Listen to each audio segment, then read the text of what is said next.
Okay, hello everybody. We're trying to sneak in a quick overnighter along Klahhane, I believe it's pronounced Klahhane Ridge.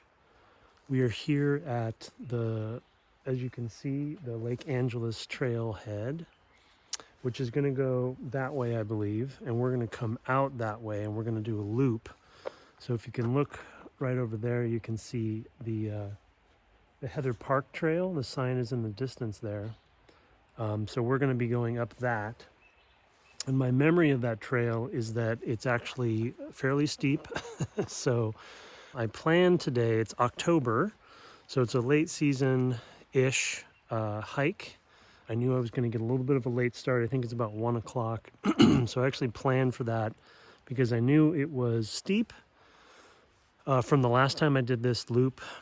And also I knew I was going to get here a little bit late. So I only have to do 4 miles today. I'm going to try to basically camp at Heather Park itself, which is up at the top of this trail where it gets to sort of the subalpine section. And then tomorrow we will go along basically the loop along the ridge, Klahhane Ridge, and then down to Lake Angeles and then out back to the car here. So you can see here, there's the car. This is the trailhead parking, and it is actually right next to Hurricane Ridge, the main Hurricane Ridge park entrance. The gate is not far from here, ranger station, and that leads up to the main visitor center at Hurricane Ridge, which is sort of the main busiest visitor center in the park coming out of Port Angeles. So basically at the north side of the park now. So this is Klahhane is a great ridge. It's one of the awesome ridges in the park, like some of the others, like the one we did last time, Hurricane and the High Divide and stuff like that. So we'll do High Divide another time, but this one, I wanted to try to sneak it in before it got a little bit too cold. As you can see, it's definitely an October day because it's kind of raining on and off. It's low 50s as far as temperature, but I am wearing shorts still because I know once I start going up the hill, it's gonna get I'm gonna get hot quick. But it's actually kind of patches of blue sky off and on. So low 50s, it's actually not that cold. I think it's gonna be super cold tonight, and we're definitely gonna have to put the tarp up because it's raining on and off, and I think higher up it might even snow, I think. So I'm prepared for all of that. Yeah, so that's about it. We're gonna get going up up that trail there to Heather Park, and then we'll see how it goes. If it starts getting colder as I get higher, then obviously I'll add some layers. But yeah, so here's the loop here. You can see. So we're right here, and we're gonna go up Heather Park, get to Heather Park, and then tomorrow we're gonna go all the way around to Klahhane Ridge. This actually trail leads to Hurricane Ridge to the visitor center, and then we'll head down the switchbacks to the lake, and then we will come back to where we started. So yeah, let's get going. It's kind of an interesting day. It's overcast and, like I said, raining on and off, but I think it's going to be fine. I think it's going to be super cold tonight. Which is always fun, and it's always good to practice for long hikes, because there's some days you're going to have to hike in the rain. It's good practice for that. I have hiked in the rain for 10 plus hours in a day before, pretty much all day. So in Olympic, that's something that can happen. So I am used to it and prepared. And then yeah, here's my kit.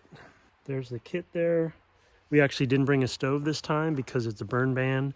I'll explain that once we get to camp a little bit, thanks to a commenter who gave me the heads up on that rule. But yeah, so we're actually traveling a little lighter. A no cook trip. Just all my food is no cook. So I do that actually probably most of the time anyway. All right, well, let's get going. We'll start hiking up that trail.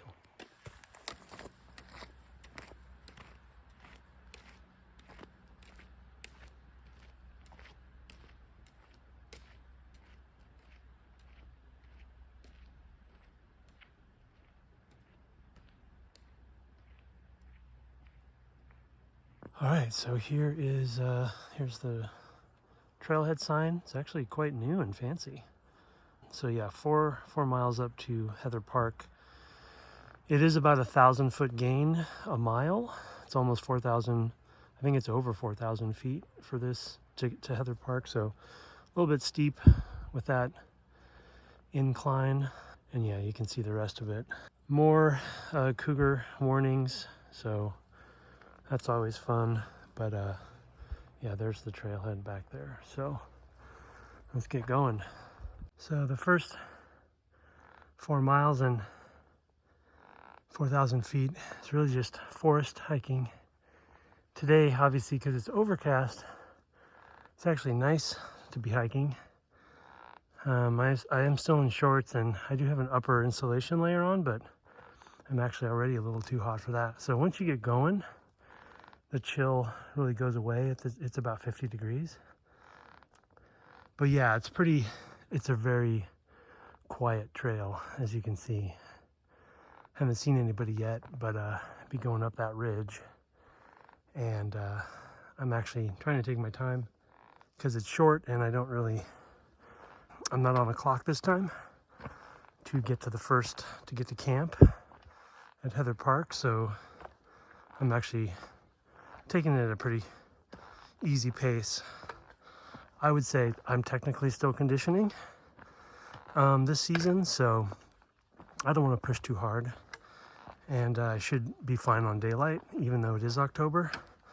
So yeah, just because of the elevation change, I'm gonna probably take it at, a mile and a half an hour or so. So I should be fine. But yeah, this is what the first section is really like up until Halfway Rock. So see you soon.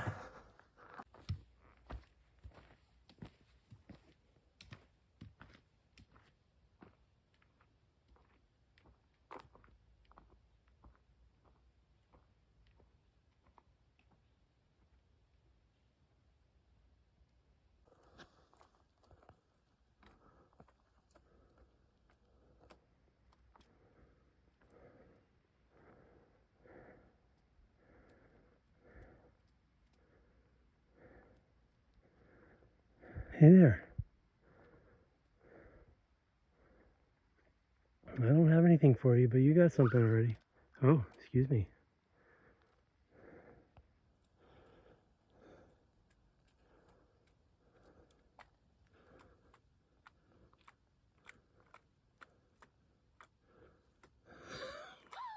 Hey, what are you doing? I don't. Okay. One nice thing about hiking this part of the season is because it's been raining on and off, you go through ferns like this in the forest and they're all wet from the rain. There's no dust. Some heavy switchbacks happening here, but it's just a really pleasant temperature and sun coverage and things like that. Way to do a strenuous section. So yeah, it's nice. October definitely can be sketchy. I think it's gonna be sketchy tonight, but stuff like this is nice compared to some of the past trips we've taken this past season that have been pretty dry. So it's kind of nice to have the rain coming back.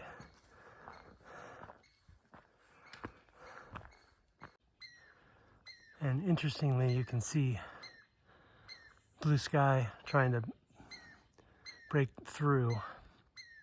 So some of this could burn off by the time I get to camp, but there's still some cloud coverage. So that's nice. Starting to get more lush though as I'm going up. I don't know if you can hear the water down the hill there, but one slight worry I have about Heather Park is in late season, I'm not sure how much water is going to be up there.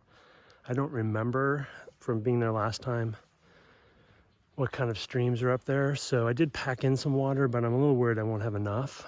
I am prepared, but I would like some reserve for tomorrow. So we'll see. I can't get to that water that I can hear. it's down there someplace. So we'll have to keep going. Look at that amazing rock outcropping with that tree in it. Some sort of like maple or something. Starting to turn, but it's really pretty green color. As you can see, the hill's pretty steep and there's a lot of switchbacks, but it's actually a pretty well designed and maintained trail. So though it's steep, it's straightforward. But I just had to stop and record this. I leave you with this. So we're getting up into or near the park, high enough elevation. So, you know, we've seen this sign many times, as I'm sure all of you have. There's like a random little campsite off the trail here, though we're still probably a mile from Heather Park or so. But as I said, I didn't even bring a stove this time due to the burn ban anyway, so, but it just gives you an indication about what elevation and how close we are to camp.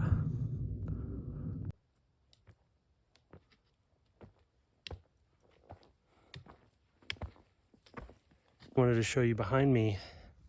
Obviously in October we have a lot of the leaves are starting to turn, and those are just some of the lower bushes, which is really nice to see in and amongst the evergreens. So it's pretty cool.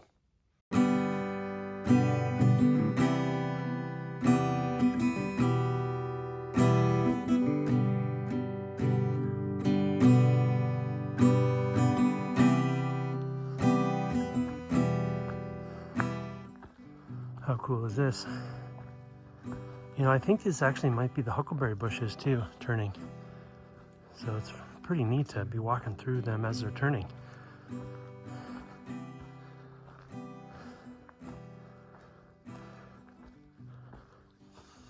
Interesting, coming around the bend here, you can see a peak up there.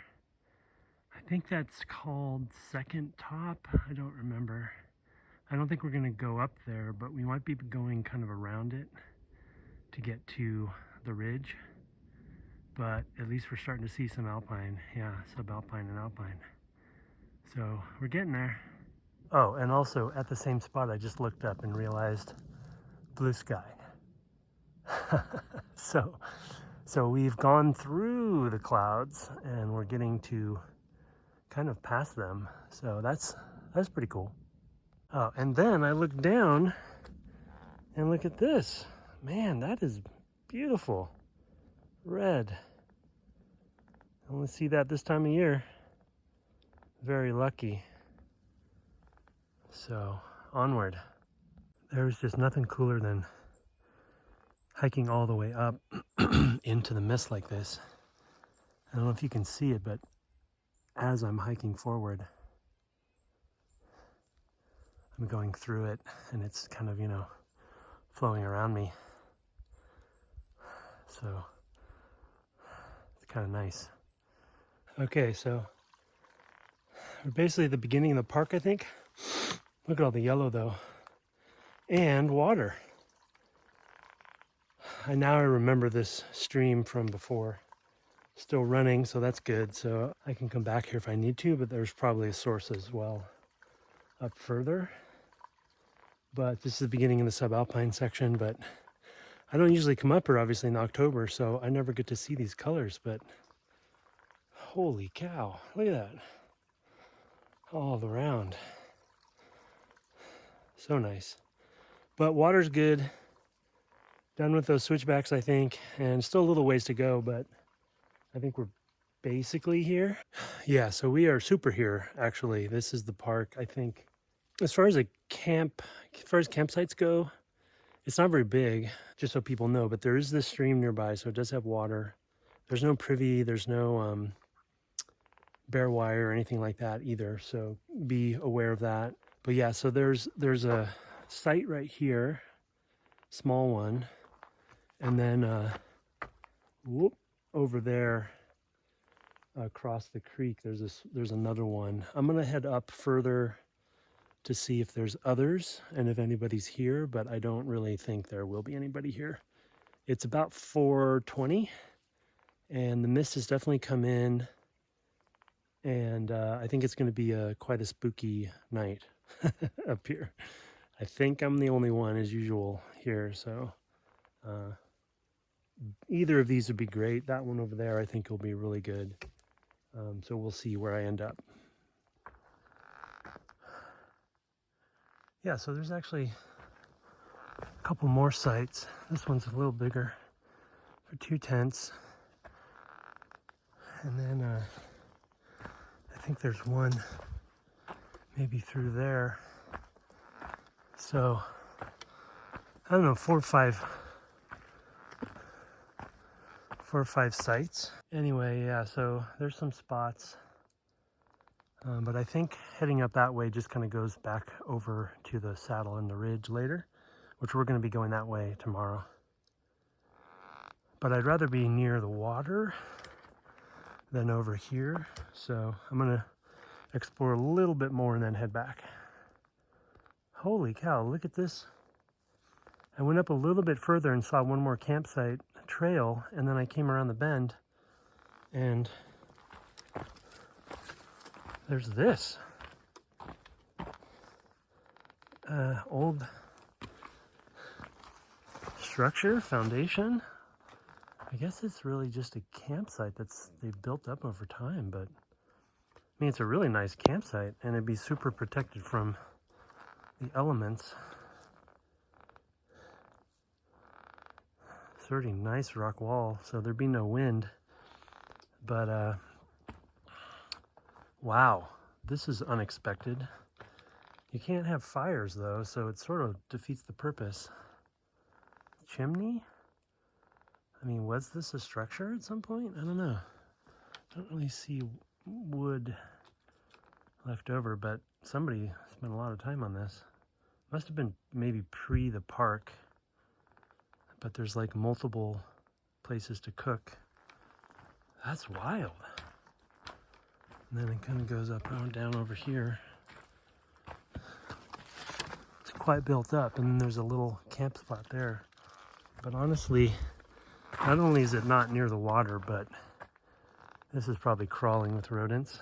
So I don't think I'd want to, unless it gets windy and stormy or something, I wouldn't want to camp here. But this is unexpected. I definitely missed this last time. It's easy to miss because it's not on the trail. You gotta kind of take a side path. Wow. Super weird. Okay, we came back to the first spot and we're gonna take that spot across the water. So the water's right there. It's a little close to the water for my taste, but I think there's at least a little wind coverage. I think the wind will be coming from that direction. So I'll position the tarp accordingly, hopefully, and that should help. Before I start setting up camp, I thought I'd actually, because tonight I'm going to be using all my layers, because it's already cold, I thought I'd actually go over all my clothing layers that I have and all the different pieces. It's also sprinkling a little bit, so I got to get the tarp up soon. So let's do that first, and then set up camp. Okay, so let's go over this as it's starting to rain. But first of all, you know, base layer wise, I have a short sleeve REI, just base layer, short sleeve shirt on. And then also just Adidas running shorts and right socks, 3/4 length right socks I have 2 pairs of those that I bring. So I'm wearing one and I have my Hoka Speed Goats on. So let's switch over and then I'll go over the next layers. So as you can see, it's starting to rain.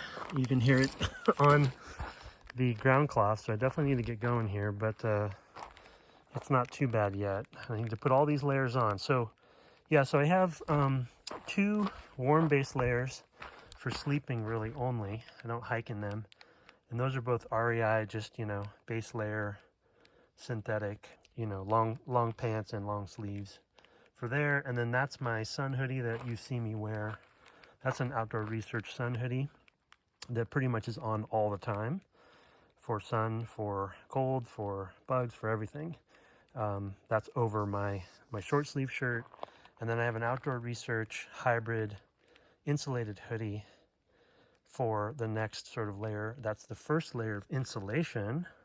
And then these are just REI brand running pants. So those are my long pants when I am hiking. But I probably will wear them tonight for an extra layer. So when I'm not, when I'm hiking and it's cold, I usually wear those. Those two base layers are just for sleeping. So let's go to the next wave. Okay, so now I've put all those layers on. And the next set of layers, of course, there's the shorts that I removed. And then there's the shells for rain. And again, those are Enlightened equipment. Top and bottom, ultralight. My Outdoor Research hat. That is a buff right here. It does have some bug protection and sun protection, but mainly for warmth. And then I have a Patagonia beanie. And then, of course, the Enlightened equipment custom puffy. This one here with custom colors. And then I have my sleeping socks, which are just mountaineering, REI mountaineering grade socks. My extra pair of Right socks. And then I have some just basic insulation for gloves for warmth. And then these are simple mitten Gore-Tex rain shells to put on top of those if it's really pouring. But I think that's it, actually. So it's starting to cool off. Let me switch around. I have layers on. It did start to get cold, so I wanted to put all those on quickly to conserve heat. But as I did that, the sun is not far above those clouds, and the blue sky's peeking through a little bit. So it's warming up a tiny bit, but I think I can feel it in my fingers. So I'm actually gonna put the rest of those layers on, puffy included, and warm up and see if I get too hot. But I think I'm going to be needing all of the layers on. And then we'll set up our tarp. Okay, layers on. All the way to the puffy. I usually put, as I think you saw in the first video of the series, I usually put on my rain gear at the end if it's windy. There's enough of a breeze, but it's actually pretty nice right now. There's not much of a breeze. So I'm gonna leave it off for now, but I'm starting to warm up and feels pretty cozy.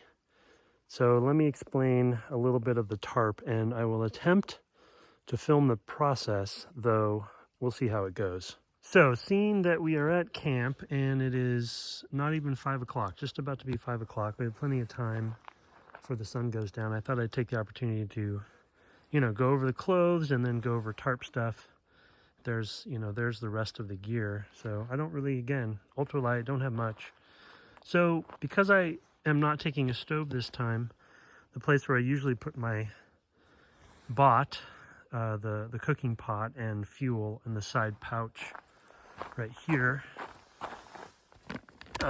is where I can actually stash my tarp, which for scale, here's my poles, really quite small, right? That's it. So that's basically that. Those stakes, those are titanium stakes from Vargo as well. I'll get those out in a second. And then poles, of course, to hold it up. And that's a Z-Pack tarp for one person. And then about the bathtub ground cloth. That's also Z-Pack, both Dyneema Z-Pack. So let's get going.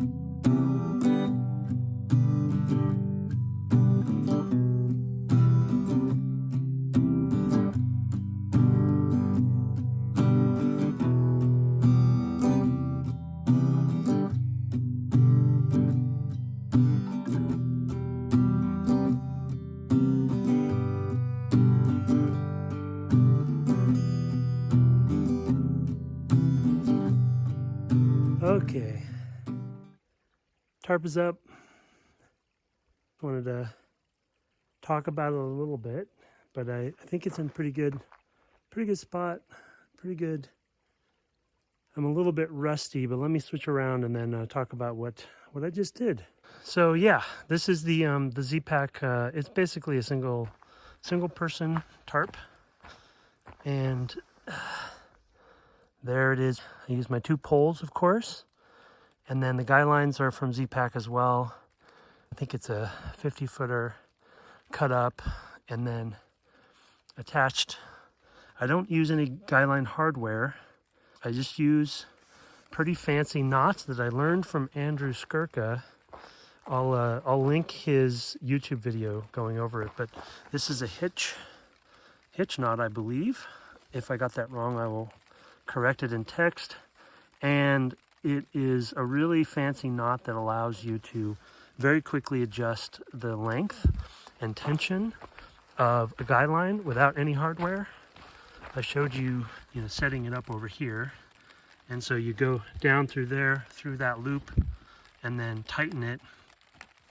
And then I can't do it while I'm holding, but you basically, maybe I can put it through here and then pull it up. And now you have a taut guy line that's easy to take out as well and tighten as things get colder. Oftentimes they need to get tightened. So that's the hitch knot for all of these. And then it's not the perfect pitch. It could be a better pitch. I'm definitely rusty. Ray Jardine is sort of the expert of tarp camping, and he developed a lot of different techniques. He even used to teach classes on it too. You could go take, and he sells kits to make your own. But he's the one that I learned the pitch technique because I would often get much more slack in my pitch. It's actually could be better this time, but it could be much worse as well. If it's pouring down rain, it might collect some water. So I could do better next time, but I've had much worse where it really is sagging. And you use the 3-point technique where you put down 2 of the corners here, but not the post. And then you set up the post over here, pull it tight, and then anchor it. And then when you pull the second post up, it makes it taut. So the pitch is actually much better. I believe that's how it works from his book. But I think we got a pretty nice spot here. And so as you can see, it's raining. You can hear it.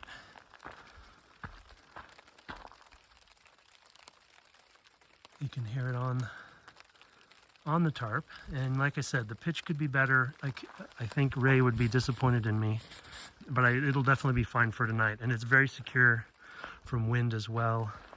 I actually used a log for this side that was just conveniently here with the trucker's hitch there, and then yeah, everything's dry underneath. So I think we'll be good. There's not a lot of wind, so coming from the west yet, and yeah. There you have it, our first tarp set up. Okay. I think just in time. It's starting to rain a lot more now. And I've got my quilt out, all of my stuff around me for now. I am in, let me switch around. I am under the tarp. I have my chair going, and I think we're set up. We're good. Bring it on. I'm actually quite toasty and warm, especially my upper body. Ooh, can you hear that?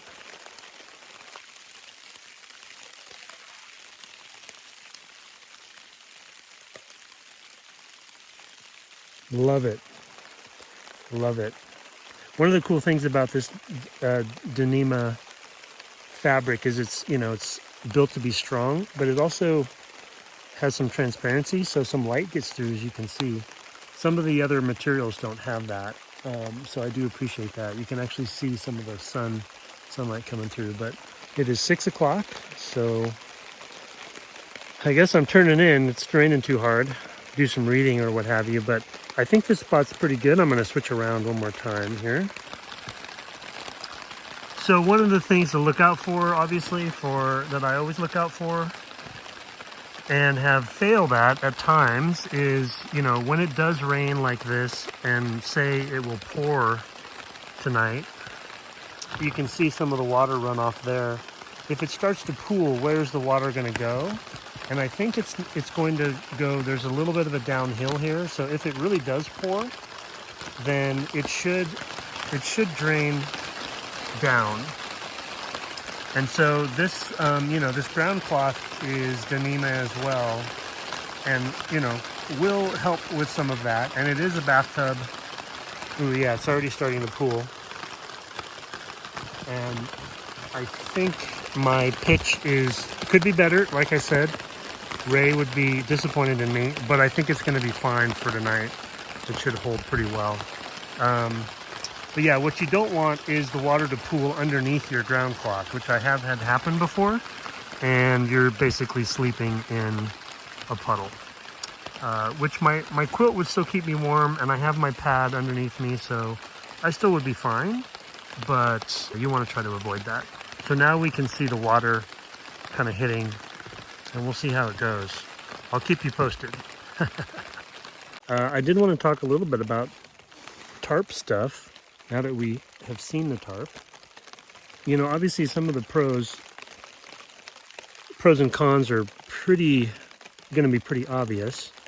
And if you're ultralight backpacker or you know tarp camping, this is redundant for you. So, you know, skip ahead. But for me, when I did the Wonderland Trail, basically 1.5 times, I was using a Marmot single freestanding tent, dual wall. And, you know, it was pretty light, I think. Maybe 1.5 pounds, 2 pounds. And it worked really well. But, you know, condensation in there, and it helps with bugs. Now, of course, with the tarp, bugs are coming in, so mosquitoes and stuff. I don't have them now, of course, but that's one downside to the tarp. That's why I bring my bug net. Even if I'm under the tarp, sometimes I need to use it. One of the advantages, though, is that you get great ventilation. Tents sometimes, especially single wall tents, if they're zipped up, you know, condensation will happen up here, and, you know, could start on the ceiling and could start dripping on you. This has got really good ventilation.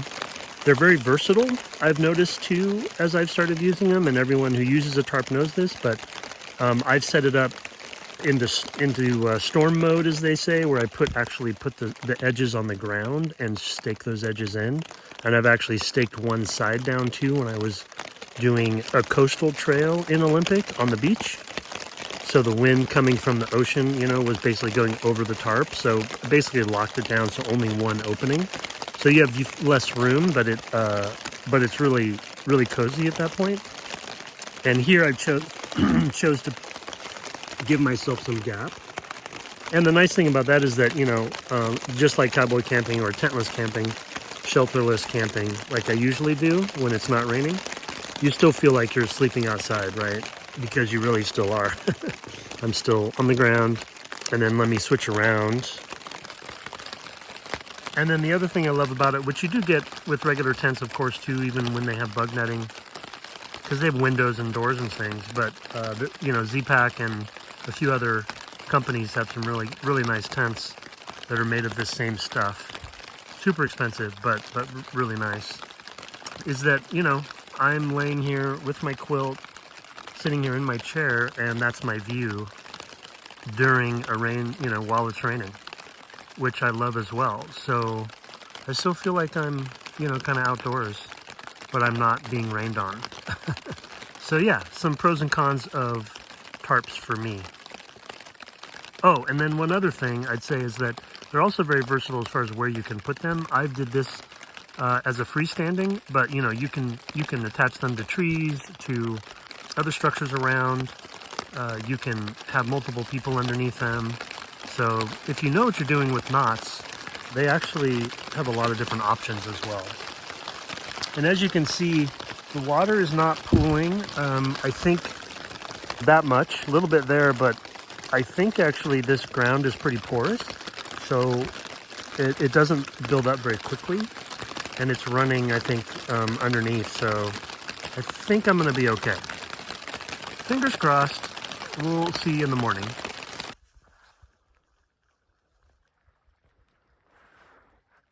That bunny right there scared me as much as I scared him. Hi, bunny.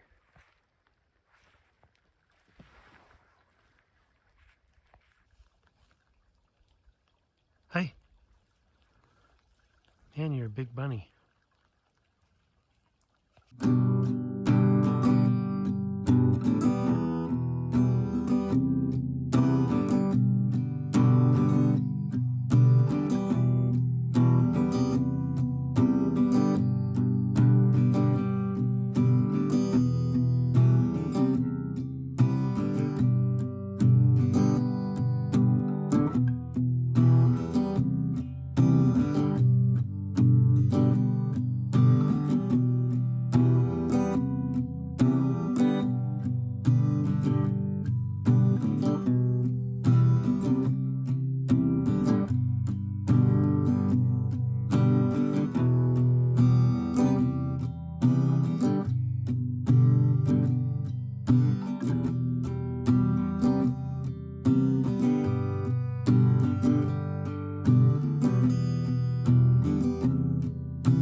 Man, this camera really picks up the light.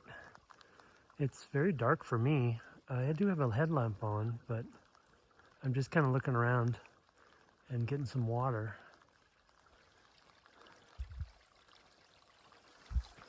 It's crazy to be here alone. I'm probably the only human who's been here today. That's always weird. Okay, folks. I checked in with the family using the inReach, and pretty close to going to bed. I think we're all set. Tarp is up. It's actually stopped raining, and I'm pretty cozy. I think I'm gonna be fine. Maybe even too hot tonight, so we'll see. Interesting day. Should be interesting tomorrow. So I'll see you in the morning. Good night.